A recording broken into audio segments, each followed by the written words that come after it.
Après plusieurs reports, le gouvernement vient de présenter une planification écologique. Jérôme Guibert, bonjour. Bonjour. Emmanuel Macron, dans son discours diffusé sur Twitter, donne à cette planification un horizon 2030. Que penser de la forme du discours et de cette échelle temps? Oui, il faut d'abord saluer le travail qui a été fait de planification écologique, en particulier par le secrétariat général qui a produit tous ces documents et qui font quand même une feuille de route tout à fait importante et intéressante. Alors, cela dit, d'abord la forme, une intervention sur Twitter, c'est un peu dommage qu'il n'y ait pas eu un grand discours sur ce sujet, car c'est fondateur, la transition écologique, c'est fondateur des politiques publiques dans les prochaines années et prochaines décennies. Et donc la forme est un peu dommage. Et sur le fond, le seul horizon 2030, à l'évidence, ne suffit pas. C'est vrai que c'est important d'avoir une échéance plus rapprochée, mais en même temps, il faut dès aujourd'hui préparer aussi les réformes structurelles à l'horizon 2050, que ce soit sur l'aménagement du territoire, sur la nouvelle économie écologique, sur beaucoup de sujets.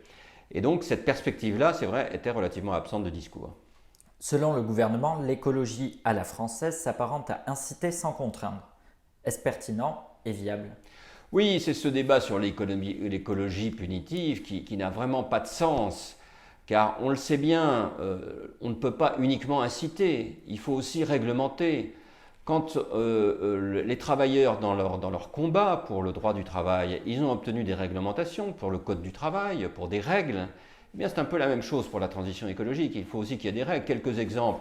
Sur la pollution de l'air, je ne vois pas comment vous pouvez faire une lutte efficace sur la pollution de l'air si vous n'avez pas des règles sur les seuils au-delà duquel vous devez par exemple mettre en place la circulation alternée. Et de la même façon, il est tout à fait logique que la société se dise, à un certain moment, on ne veut plus qu'il y ait de passoires thermiques qui sont extrêmement gaspilleuses et qui sont socialement totalement injustes. Donc on voit bien qu'il y a besoin de règles aussi dans la transition écologique et que ce débat sur l'écologie punitive ou non n'a pas beaucoup de sens.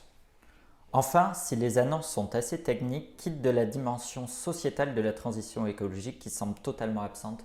Oui, c'est ce qui manquait le plus dans ce discours, qui était sur des objectifs précis chiffrés, il y a quand même un certain nombre de moyens qui ont été décidés, de financement, mais on n'a pas vu les transformations d'organisation collective ou de comportements collectifs ou individuels qui sont indispensables pour réussir la transition écologique. Or, nous, à la Fabrique écologique, on travaille beaucoup, on a beaucoup travaillé sur ces sujets, que ce soit sur l'organisation du territoire, par exemple pour rapprocher le domicile du lieu de travail, que ce soit sur les modes de transport, sur le covoiturage, que ce soit sur la nouvelle économie écologique avec une économie de l'usage qui privilégie l'usage des biens plutôt que leur propriété, qui privilégie la proximité de la production des biens.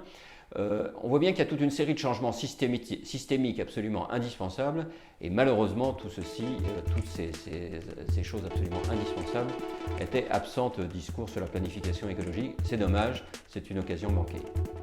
Merci beaucoup Jérôme Guibert. Merci.